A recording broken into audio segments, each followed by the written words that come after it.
Bom, eu estava falando para vocês sobre a importância de entender a ligação de caminho com pensamento. Então, o pensamento determina o caminho, ok? Então, a marca daquilo que eu falei no primeiro encontro é mais isso. E o homem muda a sua vida, se tornando uma nova criatura e mudando a sua forma de pensar, porque ele agora, a nova criatura, tem uma definição do que pensar, no que pensar, do que pensar, que é a relação da obra da cruz do Calvário, da base. Nesse nosso segundo encontro, eu quero falar um pouquinho como construir de maneira simples. Foi, Mauro? Libera aí. Como construir de maneira simples uma mentalidade vencedora. Eu quero te falar, ninguém vence do nada. Mas eu tenho desejo, pastor. Desejo é pouco, Deus não trabalha com desejo nem vontade. É uma frase boa para a gente guardar. Porque muitas vezes eu estou debaixo de um desejo, de uma vontade que a vida melhore, que situações sejam resolvidas. E, gente, não vai ser resolvido, me perdoe. Ah, mas eu estou até chorando, pastor Hélio. O que mexe o céu não é o sentimento. O que mexe o céu é o quanto eu creio que ele age. Quanto estão entendendo? Se você abrir agora, vamos abrir todos aí, abre em casa, Isaías 64, verso 4, a base da ação de Deus, Isaías, capítulo 64 do livro de Isaías, verso 4, conhecemos, passagem conhecida, para declarar exatamente isso aí, porque desde a antiguidade não se ouviu, verso 4, Isaías 64, verso 4, desde a antiguidade não se ouviu, nem com ouvidos se ouviram, nem com os olhos se viu Deus além de ti, que trabalha para aquele que nele deseja que aconteça alguma coisa. Não, trabalha para aquele que nele tem expectativa de que ele é aquilo que ele disse que ele é. Vocês estão entendendo isso, gente? Não caia nessa cilada. Ok?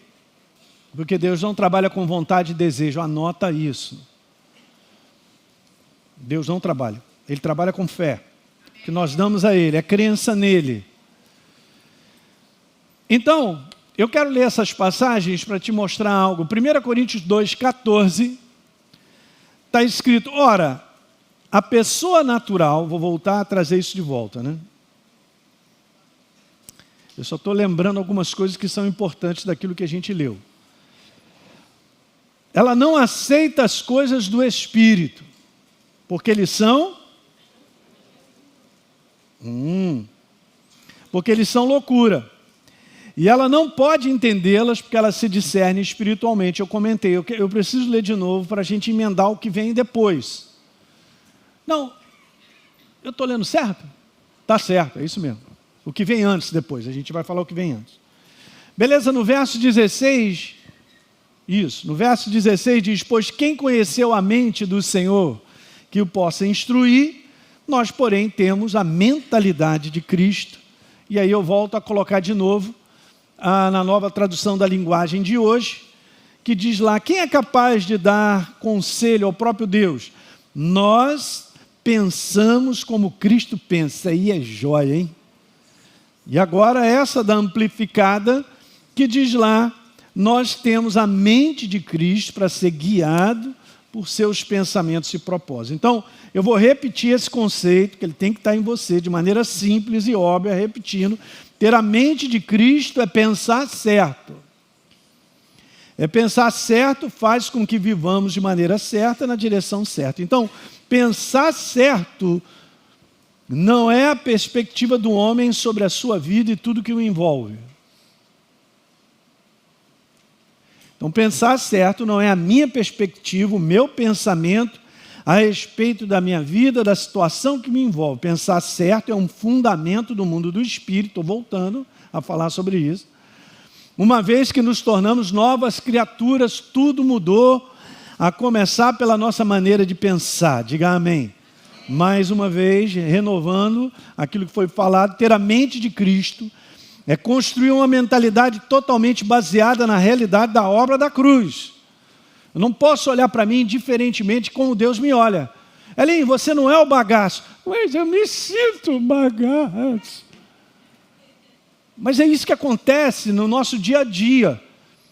Muitas vezes a gente agarra aquele sentimento que eu acordei meio virado. Acordei para baixo, eu me sinto por causa disso e daquilo outro. Eu estou tendo essa tradução de um sentimento de que eu não presto, que eu não tenho valor e tal. E o céu está olhando para mim. Por isso que o ajuste do nosso pensamento é pura fé, gente. Você tem que crer em algo que Deus fez. Você não sente isso. Você não sente que você é uma nova criatura. Você é. Fala para o teu irmão, você é. Não, mas eu me sinto um bagaço.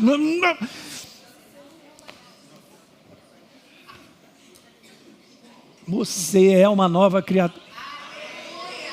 Mas eu posso sentir um bagaço. Não faz isso, cara. Isso aí vai tirar o foco, vai tirar a tua visão de como Deus te vê. Vou mandar uma, mas é assim. Será que Deus te vê doente? Calma. Ou eu estou sempre repetindo que eu estou doente. Que eu tenho essa doença, que eu tenho aquilo outro. Então, é forte, hein? Porque tudo é fé. E não adianta brigar comigo. Porque eu posso ter várias justificativas disso ou daquilo, exame e tal, porque eu tenho, foi diagnosticado isso, o que você é mesmo? Bendiz, ó minha alma, ao Senhor e não esqueça de todos os seus benefícios. É Ele quem perdoa todas as nossas faltas, diga todas, e é Ele quem sara todas as nossas enfermidades.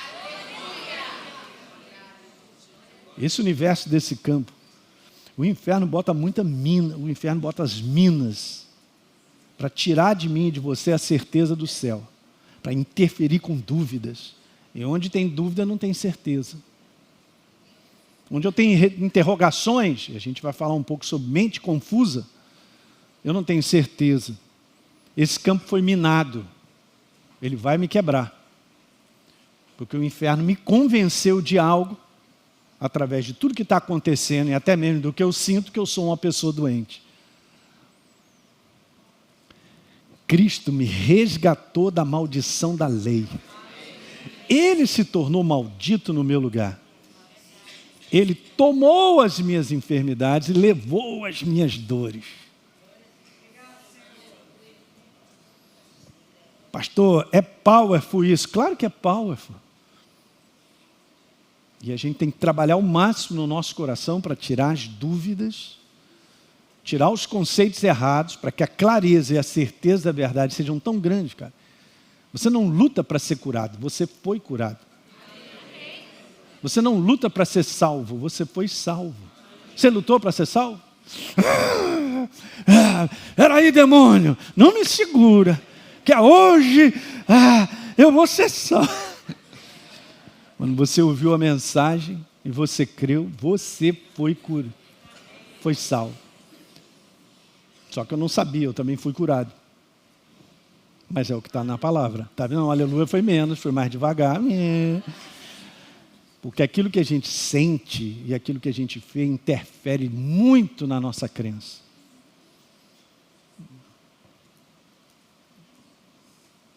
É só isso que eu tenho para dizer. Vou continuar. Então, ter a mente de Cristo, mais um, só para lembrar, tá? É bom. Ter a mente de Cristo é assumir o que Deus fez por nós, uma identidade eterna com Ele, como forma de pensar. Pronto. Tem um combate nisso? Tem. Por isso que é o bom combate da fé. Agora veja, eu quero voltar, porque a gente leu uma passagem de 1 Coríntios capítulo 2, bem interessante. O apóstolo Paulo, em quase todas as suas cartas, olhando as cartas, você vai ver isso. Ele sempre faz um apelo à igreja, de uma forma ou de outra, para que a igreja, olha aí, a igreja cresça no conhecimento revelado da pessoa de Jesus, que é a palavra viva. Ele mesmo disse que ele recebeu revelações do céu, que Jesus revelou para ele toda essa obra da cruz. Em 2 Coríntios 12, ele diz que ele vai ao céu e recebe revelações tremendas, que ao homem não foi dado ordem, ou pelo menos liberdade para que fale. E nós sabemos que ele foi o que recebeu essa fundamentação como revelação da obra da cruz e nossa relação como igreja com ele, quem nós somos. É só você ler Efésios. Efésios é uma carta que eu vou te dizer, cara. É o céu na terra, já escrito. Foi revelado, puxou tudinho daquilo que eu e você precisamos entender, como revelação do amor de Deus para conosco, se tornando nova criatura, para viver a nova criatura e aprender a fazer o combate da fé no capítulo 6 e vencer. Então eu quero te falar que na maior parte das cartas do apóstolo Paulo, quase todas elas sempre tem esse apelo aí, de que a igreja cresça. Igreja que eu estou falando não é parede não, somos nós, tá? Que nós cresçamos no conhecimento revelado da pessoa de Jesus, que é a palavra viva. Agora, se a gente voltar para o contexto de 1 Coríntios, nos 2 primeiros capítulos, o apóstolo Paulo escreve fazendo um apelo para que eu e você, a gente possa adquirir o conhecimento que vem de Deus, que é Ele mesmo. Tanto é que ele diz lá assim, eu não vim aqui com ostentação de linguagem, dizendo umas coisas bonitas ou intelectual. Eu considerei isso tudo para fora. Eu vim aqui em temor e tremor para falar a simplicidade da obra da cruz. Ele fala sobre isso. Que é o poder de Deus para a vida de todo aquele que... Então eu não posso chegar e intelectualizar algo sobre Deus e achar que ali tem poder. Eu vou repetir. Eu não posso intelectualizar algo sobre Deus achando que ali tem poder, porque não tem. Por mais que eu possa florear com o meu intelecto e puxar um negócio, um outro, dizer um conceito que eu entendo que eu tal e formulei sobre Deus, não tem poder nisso.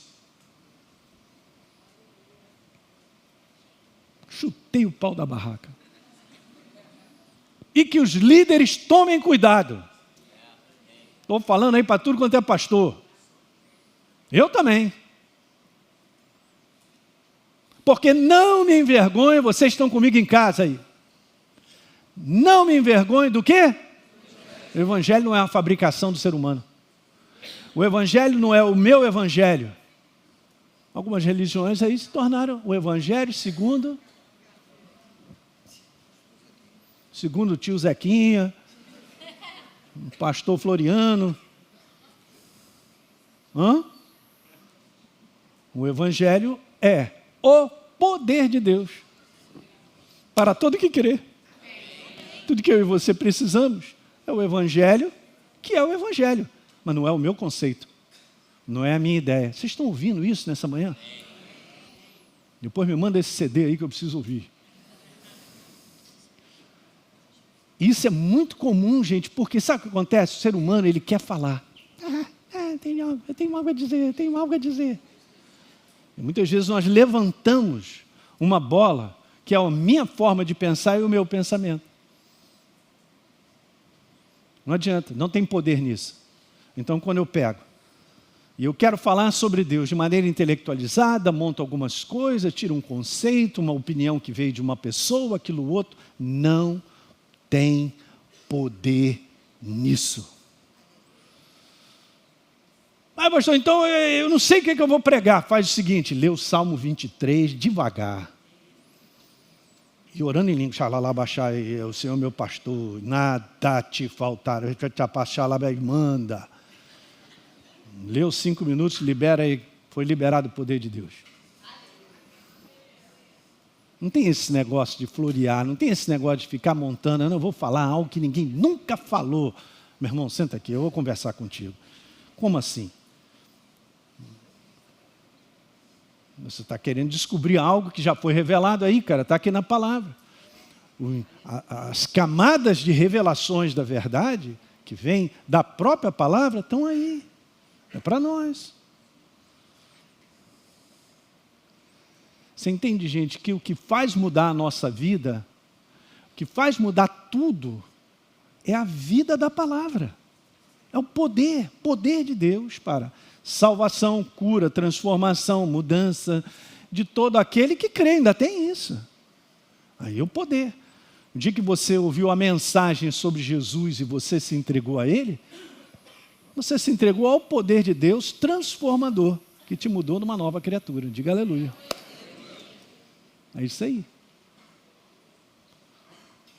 Eu já vi muitas vezes o pessoal falar assim, não, pastor Hélio, cara, tem muita gente nova na igreja, não fala sobre finanças, não.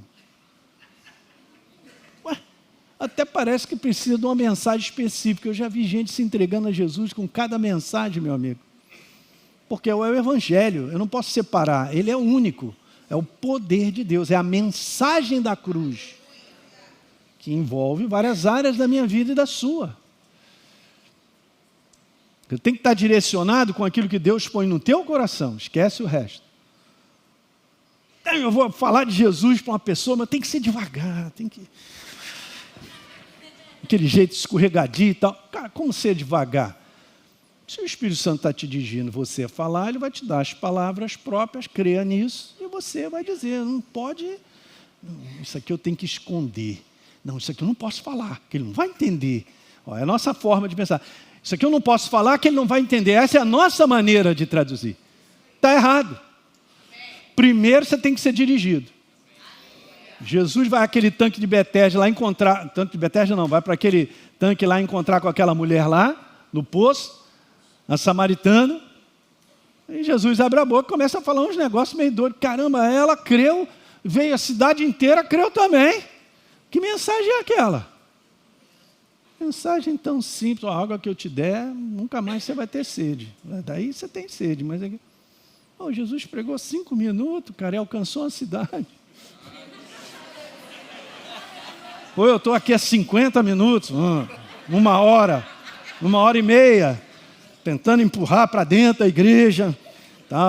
Quando é que o pastor vai terminar? 1 hora e meia pregando. Às vezes o pessoal pega...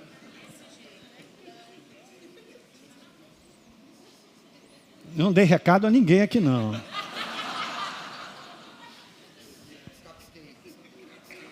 Captou, amado mestre? Captei. Conhecimento que vem de Deus. O que Deus quer que você e eu, nós o conheçamos. É isso que Ele quer. E de quebra, Ele resolve tudo na tua vida e na minha. Mas vamos botar primeiro. First. Primeiro, o que Ele quer é que eu o conheça. É isso aí. Se isso se tornar prioridade, as coisas vão mudar. Agora veja, vamos ler algumas passagens. No nosso slide vintage, aleluia. Nem existe mais nas escolas quadro negro. O pessoal ainda trabalha com giz. Para a escola de fé do ano que vem eu tenho que dar uma mudada, senão o pessoal não... No entanto, Paulo estava falando. Você tem que depois ler em casa para você entender por que ele está dizendo isso. No entanto, nós transmitimos sabedoria entre os que são maduros. Não, porém, o que? A sabedoria do mundo. Conceito, o modo do mundo pensar... nem a dos poderosos dessa época. Ele estava falando dos intelectuais, dos caras que se acham. Que são reduzidos, disse ele, a nada. Alguém está pegando aí? Amém. Nós estamos lendo o mesmo verso? Vamos. Verso número 7. Diz assim, pelo contrário, disse Paulo, nós transmitimos a sabedoria de Deus em... essa palavra é interessante. Essa palavra não é um mistério, ninguém... A palavra certa é porque a gente não tem uma palavra que encaixe bem, mas a palavra no original significa mais isso aí, ó. Significa, eu acho que eu coloquei ali, ó, que estava guardado, estava escondido. Agora veja, o conhecimento de Deus, ele não está escondido de você, anota isso. Ele está escondido para você. Isso aqui faz uma chave virar. Então o segredo, que é Ele, não está escondido de mim. O mistério não está escondido de mim, é para mim. É isso que Paulo está dizendo, vai pegando. Então, a sabedoria que estava oculta, não está mais, estava guardada, e que Deus predeterminou desde a eternidade para a nossa. Então Deus já estava determinado isso, para um povo que o conhecesse. Você entende? Gente, deixa eu falar aqui, você não tem como conhecer a Deus se não se tornar nova criatura. Ei, hello somebody. O pessoal quer andar com Jesus de qualquer jeito, eu quero andar com Deus, eu quero conhecer a Deus. Cara, você tem que se tornar uma nova criatura. Teu espírito tem que estar vivo. O Espírito Santo tem que morar em você, porque o Espírito Santo, nós vamos ver aí, ele é responsável por pegar esse segredo que está guardado para você e revela. Isso ainda tem sido um baita do impedimento do crescimento da igreja sobre a face da terra, porque deixaram de valorizar o Espírito Santo como revelador e o posicionamento que eu tenho com Deus, que é de espírito e não de intelecto. Então a igreja de hoje, moderna, PhD, vem de fundação de não sei das quantas, tem diploma pra caramba, que é conversar de maneira psicológica, social e intelectual sobre Deus, e o Espírito Santo fica lá só num cantinho assim. E a pessoa está falando uma opção de coisa, e não libera a ação do Espírito Santo para trazer revelação e entendimento. Mas a igreja hoje é moderna. Cara, moderna não significa que eu tenho que fazer as coisas que o mundo acha e o pensamento nosso pensa. Ser simples na força do Espírito Santo vai funcionar com uma maravilha. Paulo, ele está supervalorizando o conhecimento guardado para mim e para você a respeito de Deus, da obra dele na nossa vida. Verso número 8. Nenhum dos poderosos desse mundo conheceu essa sabedoria. Uhul! E aí ele diz, porque se a tivessem conhecido, jamais teriam crucificado o Senhor da glória. Os preparados da época, os intelectuais da época, os da tradição, responsáveis pela lei. Mas veja, aí agora você vai entender isso aí, ó. Mas como está escrito, nem olhos viram, nem ouvidos ouviram, nem jamais penetrou, aonde? Na mente. Aonde? No espírito, no coração. O que Deus tem preparado para aqueles que o amam. Nem olhos viram, nem ouvidos ouviram, o que Deus tem. Já cantou muito isso, hein? Na igreja. No coração humano. Ele tem uma casa para mim, aleluia. Nem olhos viram, nem ouvidos ouviram que ele tem. E a gente muitas vezes transfere esse verso para um conteúdo de adquirir a aquisição de coisas e situações que nós estamos pedindo a Deus. E a gente está fora de um contexto. Porque nem olho viu, nem ouvidos ouviram que Deus tem preparado para aqueles que o... Como é que o mundo, e como eu, um ser natural que não conheço a Deus, posso dizer que eu amo a Deus?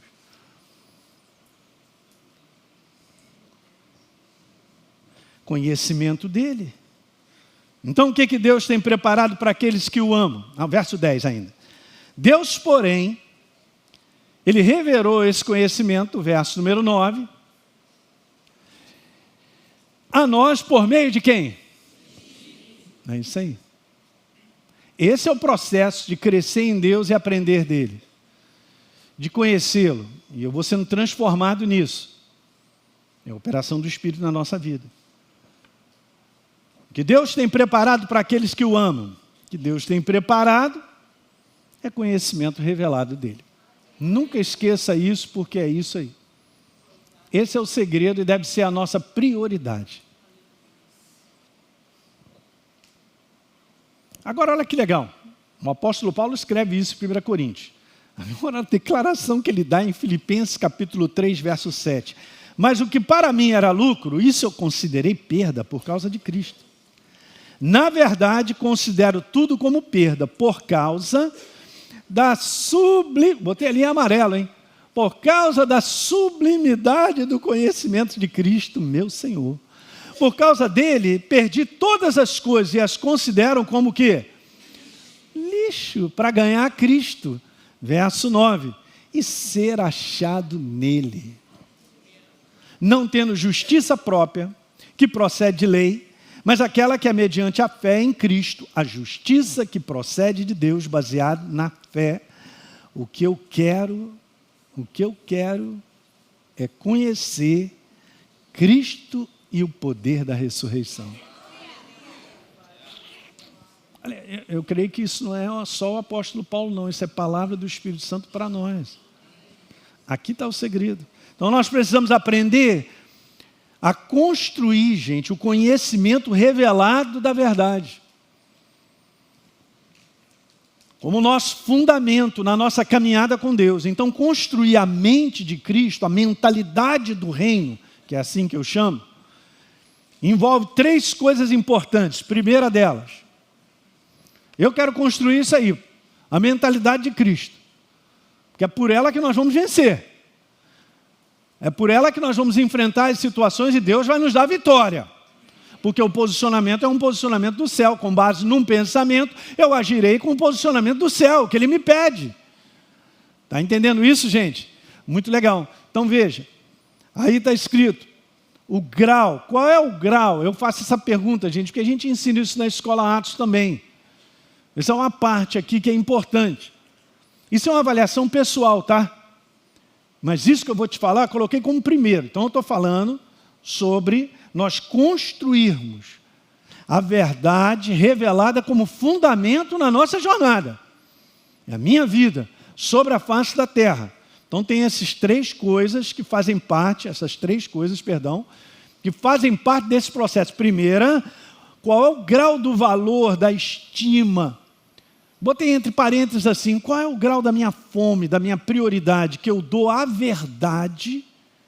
A verdade é a palavra de Deus. Qual é o grau da estima, do valor que nós damos àquilo que nós ouvimos da palavra? E outra coisa, isso aqui tem que ser absoluto, ela tem que ser a autoridade final na tua vida e máxima. Ela bate o martelo. Já levantou o que aí? Como assim? Bate mesmo o martelo, o que Deus tem a dizer. Eu tenho essa fome, essa valorização ao ponto do meu Senhor dizer algo para mim. Sabe por que Jesus, gente, Ele diz coisas que a gente tem que pensar muito. Vocês me chamam de Senhor, mas vocês não fazem o que eu digo. Ele é meu Senhor. Isso é para todos nós. Isso é uma avaliação nossa.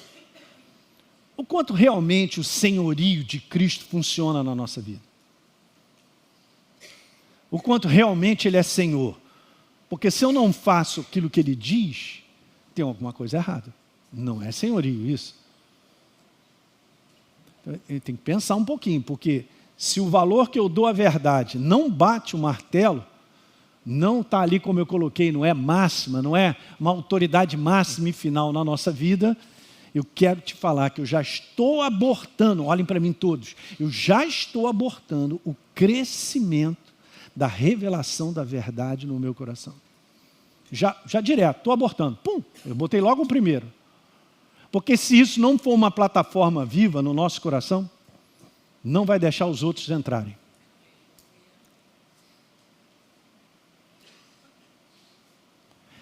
Ouvir a verdade não é um conteúdo de ouvir com os olhos, com os ouvidos físicos.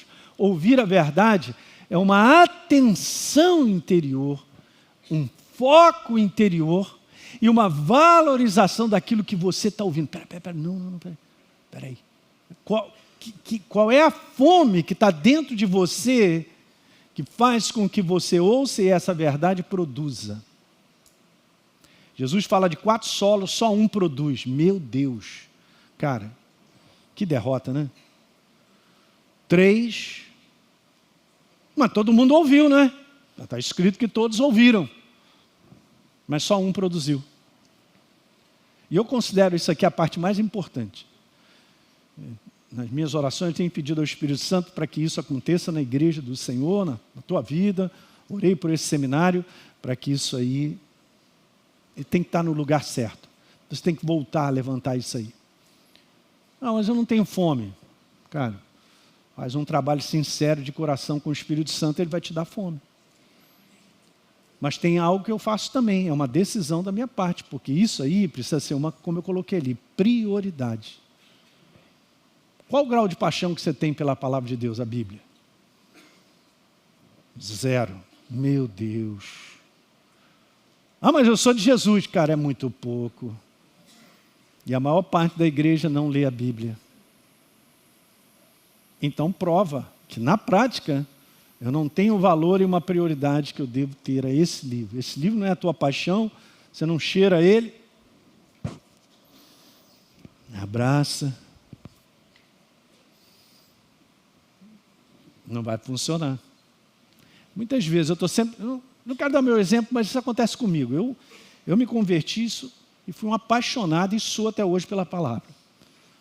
Esse é um dos pilares de ter um ministério bem sucedido, você ser apaixonado pela verdade, ao ponto dela bater no final lá, ó, ela é a autoridade final. Um dos pilares de uma jornada ministerial bem sucedida. Então, eu me envolvia com a palavra, lia, eu chorava, vendo as coisas, Jesus falando, aquele negócio, eu abraçava, botava para dentro. E de um modo geral, eu sou assim, a Deise sabe, eu saio de casa, eu tenho uma mochila, eu só ando com a mochila, não tem jeito. A minha antiga mochila durou 15 anos, a Deise falou, não quero ver mais essa mochila. Então, você sabe que lá em casa quem manda é a... Então, beleza. Aí alguém me deu de presente a mochila que agora eu tenho.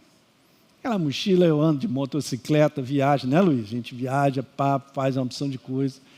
Pode faltar tudo na minha mochila, menos uma Bíblia. Às vezes, quando eu saio de casa, não saio, é raro. Mas eu já vi 2 vezes eu sair de casa sem a Bíblia, eu voltei em casa para botar a Bíblia na mochila. Vai que me para numa blitz aí, maluca e tal. Eu sou crente, olha aí. Você é crente mesmo? Então recita aí um verso. Momento. Espera aí, seu guarda. Canta uma música aí, você é crente mesmo? Eu sou uma florzinha de...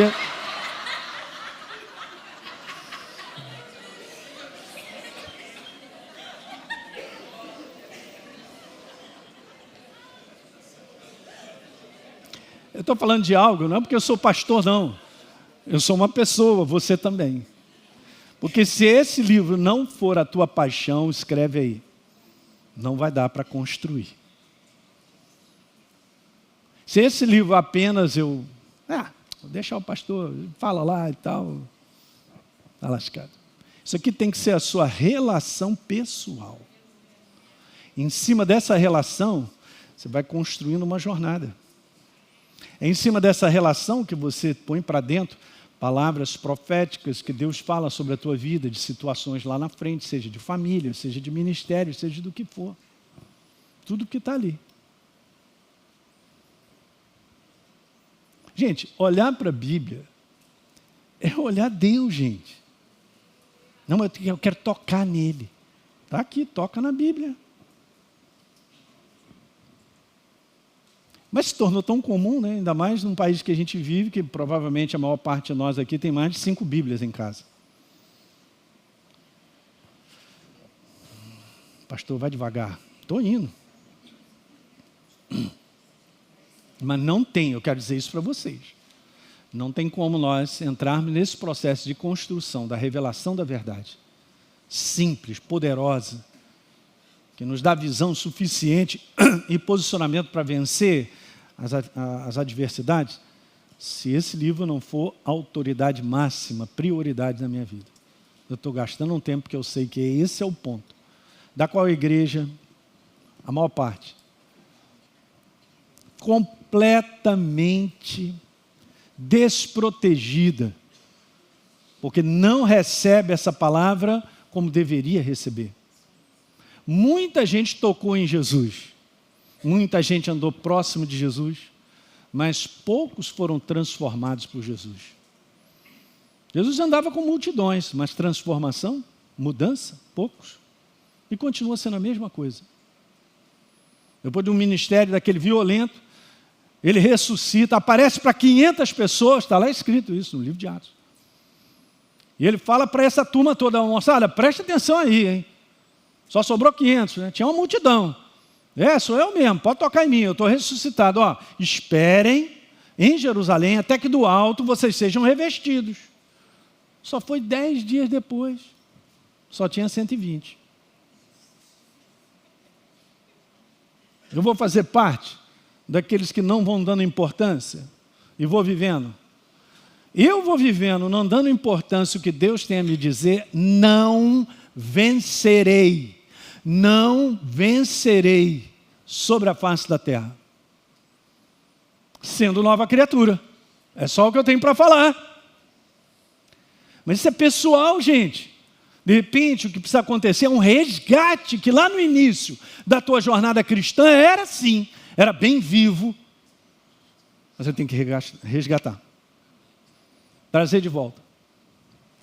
Quem está entendendo o que eu estou falando?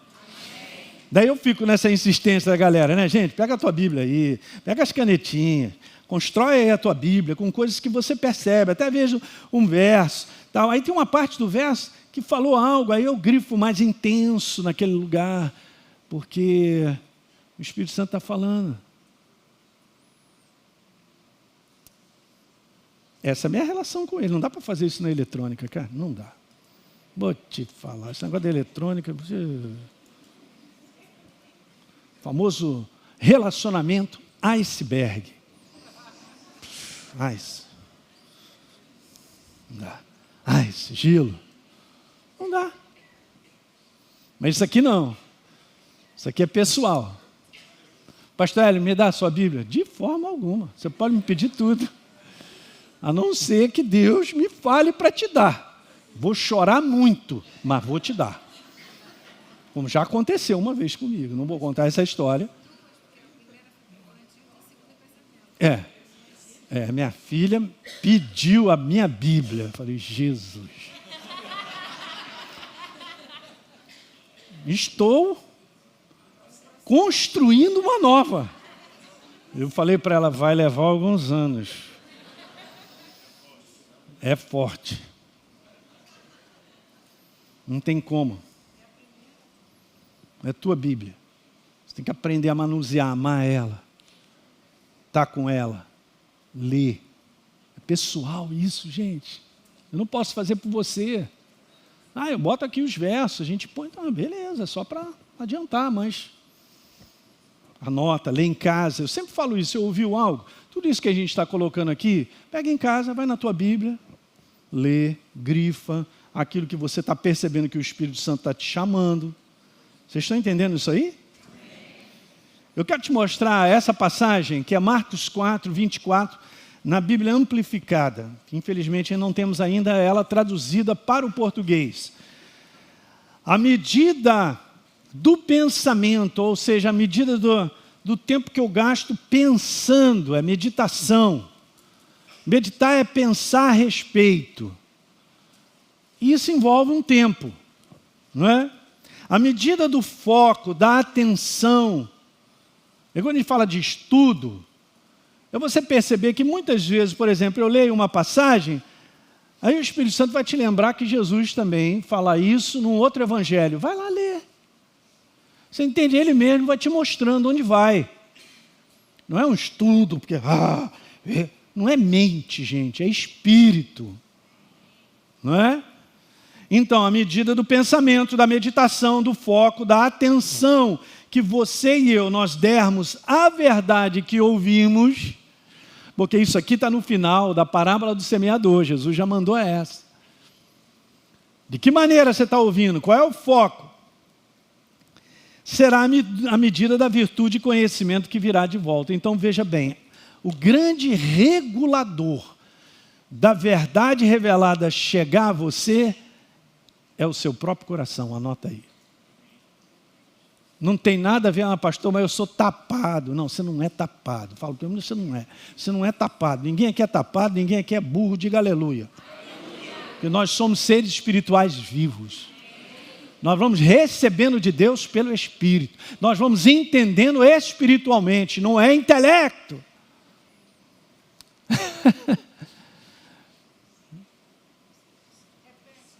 Eu nem lembro o que eu falei. O grande regulador de chegar à verdade revelada a você é o teu próprio coração. É como está o teu coração, como está escrito ali, ó.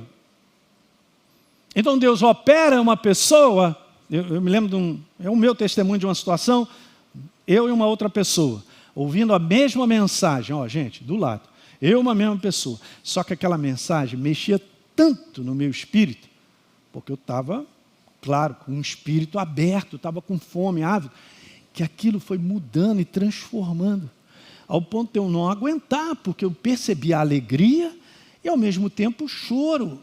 Então as lágrimas vieram no meu rosto. A pessoa que estava do meu lado, ouvindo a mesma mensagem, me cutucou, falou assim, por que você está chorando?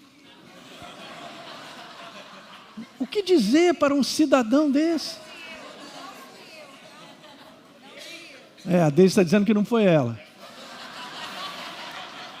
E caramba, veja, o que está acontecendo comigo, que é a mesma mensagem, veio de lá com poder, aqui não operou. O problema é a mensagem? O problema são os corações. É como você ouve, isso é de coração. O ouvir que Deus pede é um ouvir de espírito. É de coração, não é isso aqui, ó.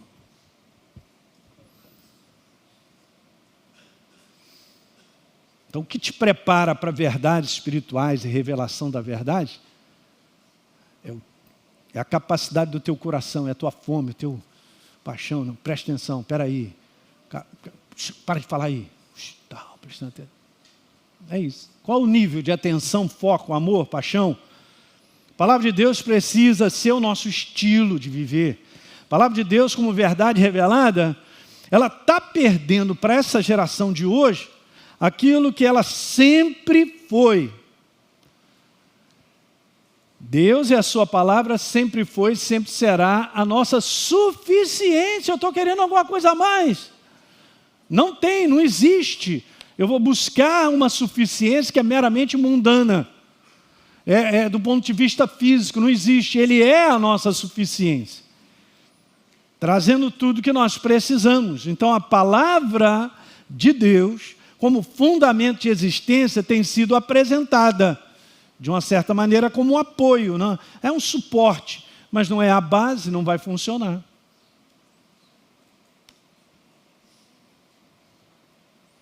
Em atividades que nós fazemos com a igreja, o que é mais valorizado? Pastor Hélio, eu tenho um testemunhozinho para dar, eu posso dar um testemunhozinho, beleza? Um irmão dá um testemunho, a outra canta uma música. Aí vem o coral de não sei das coisas, aí vem todo, temos uma apresentação especial, temos outro e tal, aí tal, glória a Deus, aleluia, e a palavra? A palavra é Ele. O que Deus tem a dizer para nós? Que lugar fica na nossa reunião que nós montamos como seres humanos? Fala aí. O que transforma é o que Ele tem a dizer. O que me dá vitória é o que Ele tem a dizer. Aí eu faço uma baita de uma programação, onde palavra é a última prioridade. Então está presente, o pastor Elinho vai pregar para a gente. Pô, a reunião ia terminar 9 horas, me deram a reunião 15 para as 9. Já passei por isso. Tudo foi super importante. Agora, temos aí uma palavrinha, uma besteirinha aí para falar.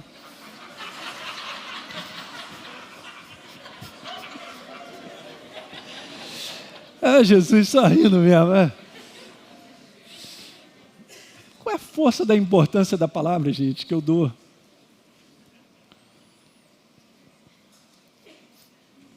o que acontece? Eu uso a Bíblia para falar o que eu quero. Errado, senta aí. Pastor Luiz, enquadra.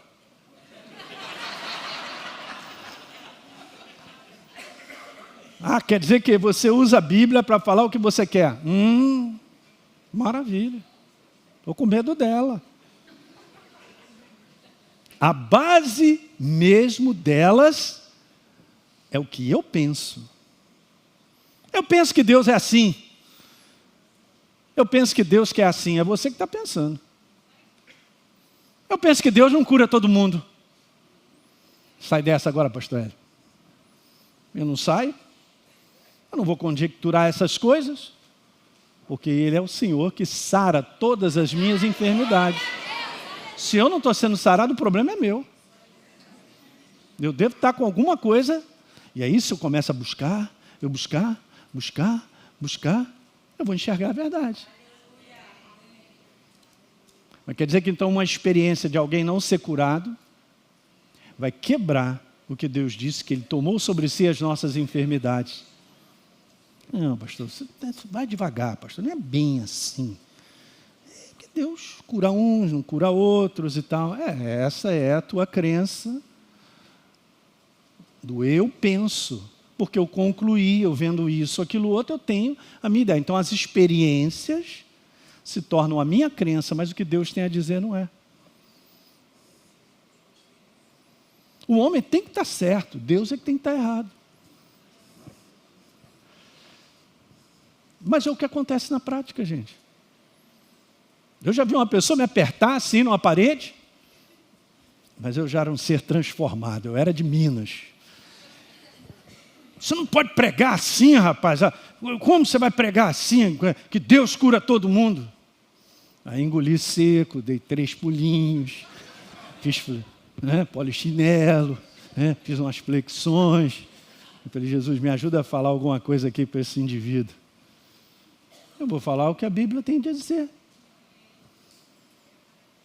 Quem crê no que está dito, vê a manifestação do céu. Não, mas a pessoa dizer que cria. Eu não estou no coração dela. Você está no coração dos outros aí? Para julgar e saber? E eu também não tenho que julgar coração nenhum. Mas eu não posso ter a minha formatação de pensamentos, ou a minha formulação de que como Deus ele age, ou é assim, eu penso que Deus é assim, o que Ele faz, mas eu estou fora da Bíblia, eu estou mais considerando as experiências que eu estou vivendo, do que o que Deus tem a dizer. E agora? Te peguei.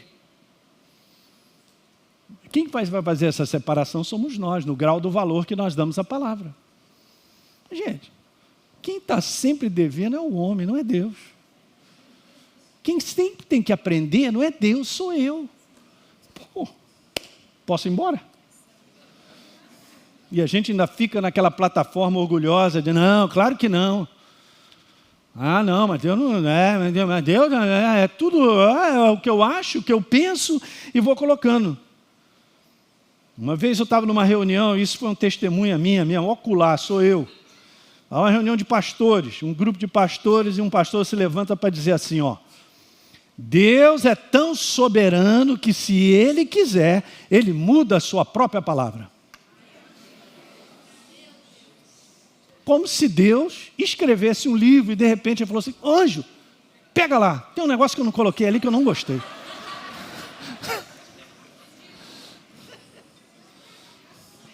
Um pastor de igreja. E quero te falar, de uma igreja até grande, hein? Rapaz, eu ouvi aquele negócio, do jeito que eu ouvi, eu fiquei. Misericórdia, misericórdia, misericórdia. Jesus, o que é isso? O que eu vou falar? Não vou falar nada, eu vou ficar quieto. Cada um tem a sua crença.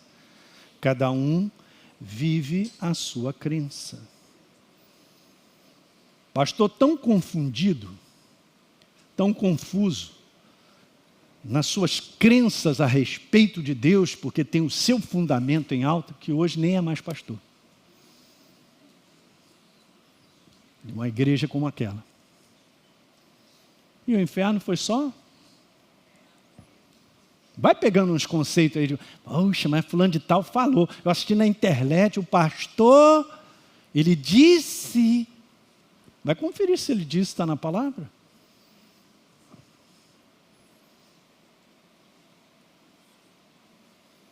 Eu não posso me alimentar de qualquer comida que chegue na minha frente. Eu não conheço. Estava preocupado, porque ano passado eu fui para o Pará com os pastores, nós fomos pregar lá. Eu falei, Jesus, aqui tem uns pratos típicos que eu sou boca limpa, não como qualquer coisa. Jesus me livrou, não livrou? Eu não posso, gente.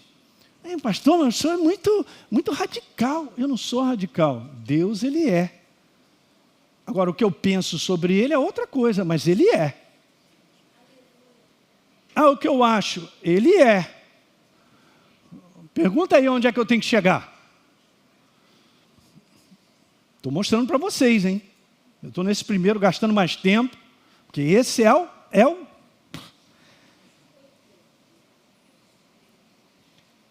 Esse é o maior engano, trazer Deus e a sua bênção para o nosso sistema filosófico, maneira de pensar, de viver.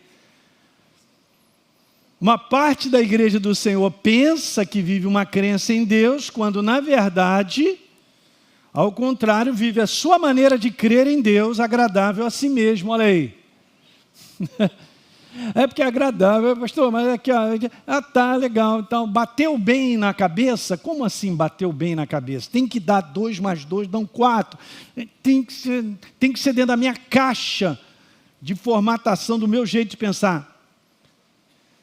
A pessoa vive a sua maneira de pensar sobre Deus, vou repetir, ela vive a sua maneira de pensar sobre Deus. Eu coloquei algo que eu uso na escola Atos, que isso aí acontece, as pessoas leem o que creem, mas não creem no que leem. Por quê? Porque só creem naquilo que é agradável a elas. A página que diz para eu perdoar as pessoas já não está na minha Bíblia mais, pastor, não precisa.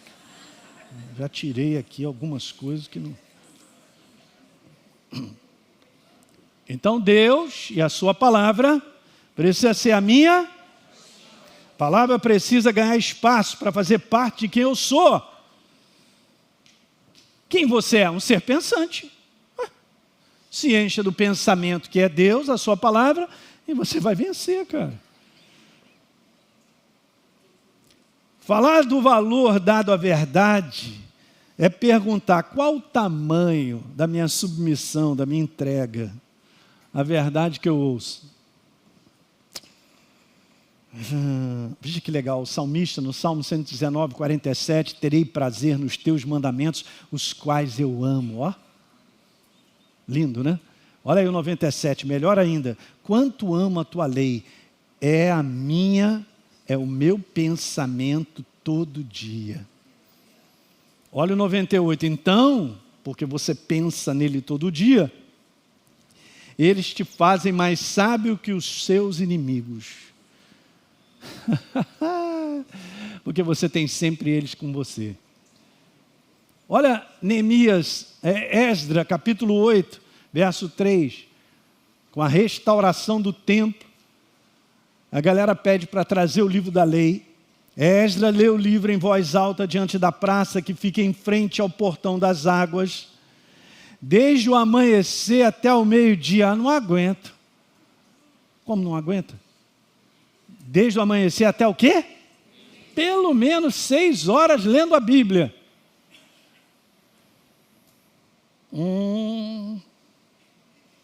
Na presença dos homens, das mulheres, o que podia entender, olha o finalzinho. E todo o povo tinha os ouvidos. É coração. Quando a palavra de Deus não é mais revelada, uma única suficiência, a autoridade final, o valor, guarda isso, do pensamento humano, adequado ao conformismo do mundo, das situações, passa a dominar a nossa maneira de pensar. Essa é a baita da mistura que tira o poder de Deus. Vocês estão entendendo isso? Então, o homem e o seu pensamento sobre a sua necessidade passa a ser mais importante do que aquilo que Deus tem a dizer.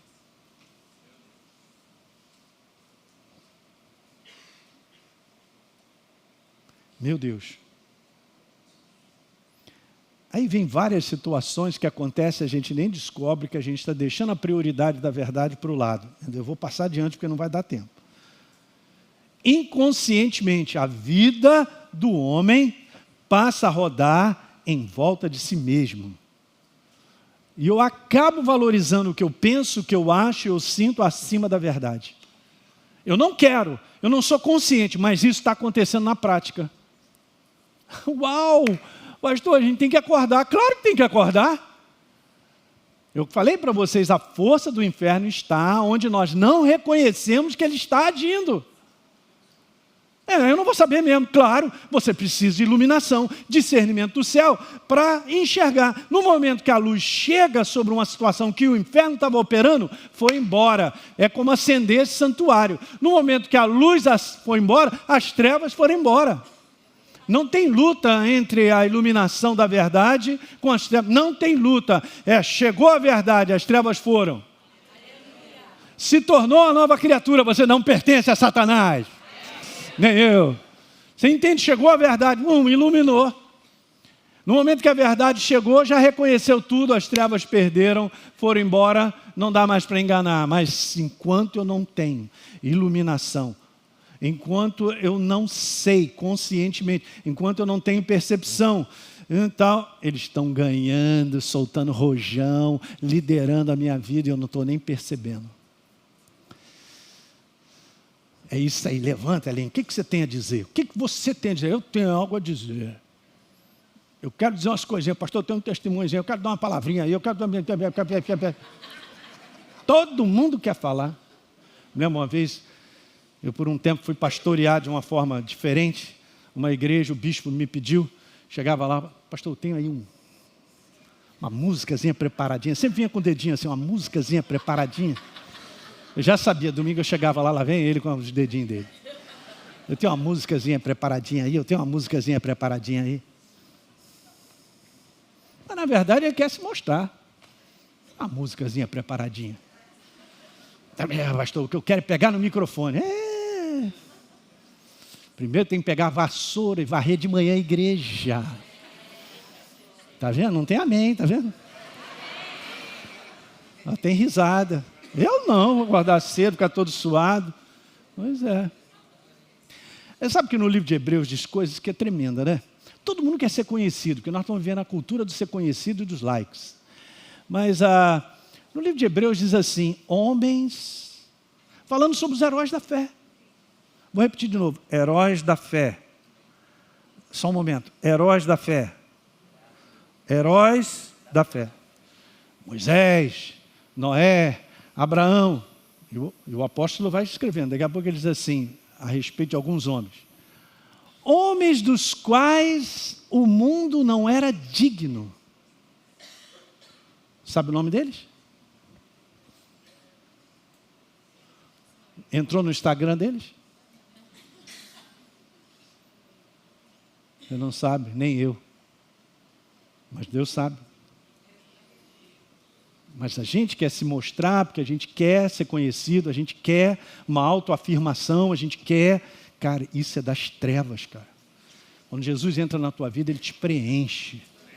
Você não tem necessidade de mais nada. A tua identidade com Ele está completa.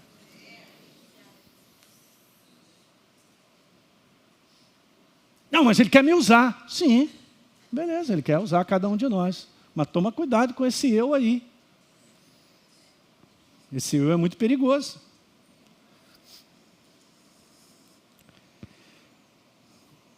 Cinco minutos, eu termino aqui. Segunda coisa, falamos da primeira, hein? Gastei esse tempão. Sobre a construção dessa mentalidade do reino, a mente de Cristo. A segunda, responsabilidade da liderança. Cara, vou chutar o pau da barraca e vou bater nos pastores. Bate, papai! A liderança, a responsabilidade da liderança da igreja é promover crescimento como prioridade, diga prioridade.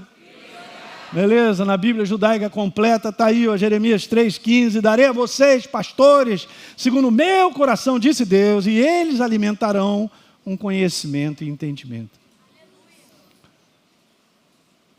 É a forma de alimentar, de doação, não é distração, não é de tirar das pessoas.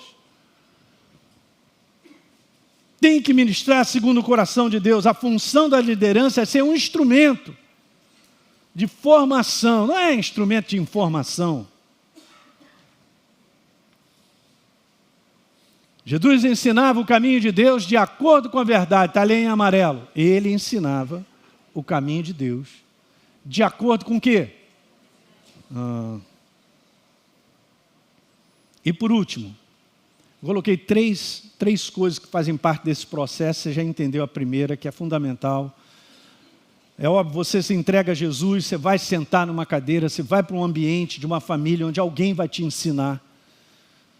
E a gente, ao longo da nossa jornada, a gente aprende coisas erradas, e aí tem que jogar fora, aprende algumas certas, a maior parte errada. E o teu crescimento de busca a Deus vai provando, e Ele vai separando e vai limpando isso, fazendo essa filtragem na nossa vida. Mas abençoada é a pessoa que entra numa família onde tem uma liderança amadurecida, que tem discernimento para entender o seu propósito para com o povo de Deus, que não é meu, é dele. Fala para o teu irmão, você é ovelha dele.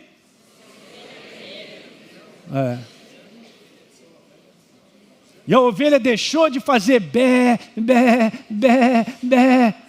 Sabe por quê? Porque hoje ela está fazendo assim, mi. É a ovelha mimimi, escreve aí, ovelha mimimi. Meu Deus do céu. Teixerei. Mas ele está bem à frente. Meu Deus. A ovelha bé, deveria, mas hoje é mi. Ovelha mimimi, tudo ofende. Não gostei. Não, pastor, não. Rapaz.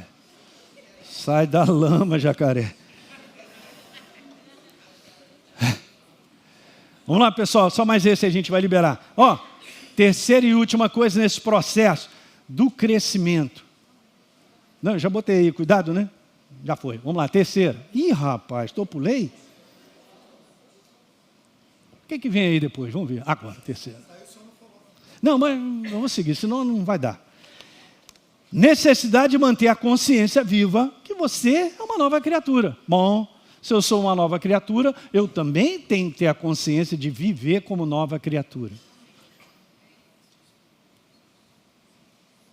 E o Novo Testamento, incluindo as cartas, obviamente, é um tratado de conduta da nova criatura. Pode anotar.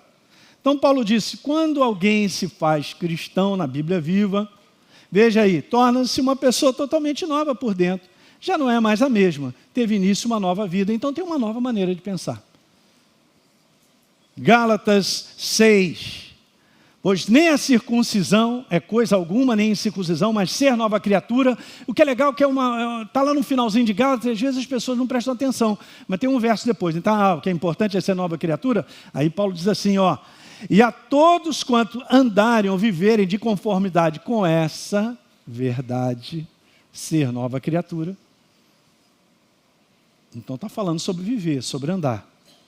Paz e misericórdia sejam. Então, vivemos muitas vezes, esse é um perigo, mais com a consciência do que vemos e sentimos do que a consciência de quem nós somos em Cristo. Diga aleluia. Deu para pegar isso?